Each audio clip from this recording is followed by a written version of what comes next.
Welcome to அப்சலாக்ஸ். இன்னைக்கு நம்ம நெத்திலி மீன் குழம்பு எப்படி செய்து பார்க்கலாம் வாங்க.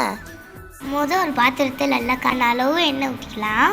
எண்ணெய் நல்லா காஞ்சதுக்கப்புறம் ஒரு ஸ்பூன் வெந்தயம் போட்டுக்கலாம். கொஞ்சம் கருவேப்பிலை போட்டுக்கலாம். அப்புறம் 2 வெங்காயம் கட் பண்ணி போடுங்க. இதில் எல்லாம் வதக்கணும். அடுப்பை சிம்மிலே வச்சு வதக்குங்க. இதில் எல்லாம் வெந்ததுக்கப்புறம் நம்ம 2 ஸ்பூன் மிளகாத்தூள் போட்டுக்கலாம். சிம்மிலே வச்சுக்கோங்க. சிம்மிலே தான் பண்ணணும். நான் எப்படி பண்ணுறேனோ அதே மாதிரி நீங்களும் செய்யுங்க. அப்போ தான் நம்மளுக்கு டேஸ்ட்டான மீன் குழம்பு கிடைக்கும். இப்போ 4 தக்காளியை இதை நம்ம கட் பண்ணி இதோடு போடலாம். இதே நம்ம இப்போ நல்லா வதக்கணும். பாருங்க, நான் சிம்மிலே வச்சு தான் பண்ணுறேன்.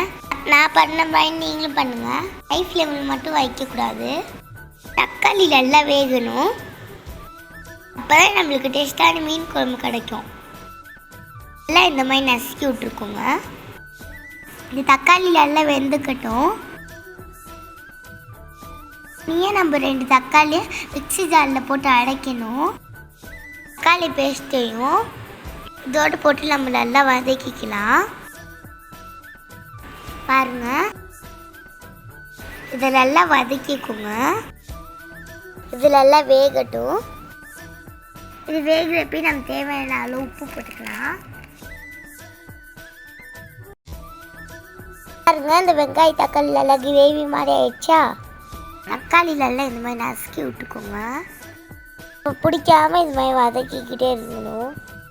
4 ஸ்பூன் மீன் மசாலா எடுத்து மிக்ஸி ஜாரில் போட்டு நல்லா தண்ணி ஊற்றி நல்லா பேஸ்ட்டு மாதிரி நல்லா அரைச்சிக்கலாம்.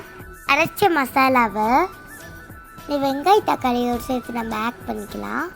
மசாலா ஸ்மெல் போட தட்டியும் நம்ம நல்லா வதக்கிக்கிட்டே இருக்கணும். பாருங்க, நான் எப்படி பண்ணணும் அதே மாதிரி நீங்களும் பண்ணுங்கள்.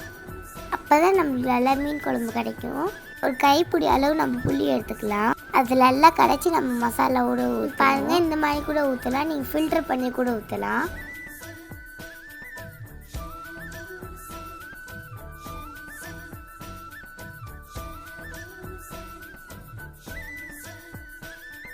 வெண்டைக்காய் கொஞ்சம் போட்டுக்கலாம்.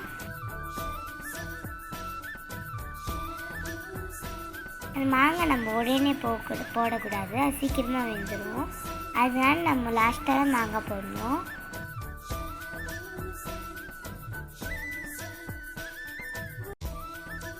இப்போ நம்ம லாஸ்ட்டாக நெத்திலி மீன் போடணும். நெத்திலி மீன் போட்டு மூடிடலாம். பாருங்கள், எப்படி குழம்புலெல்லாம் வந்திருக்குல்ல.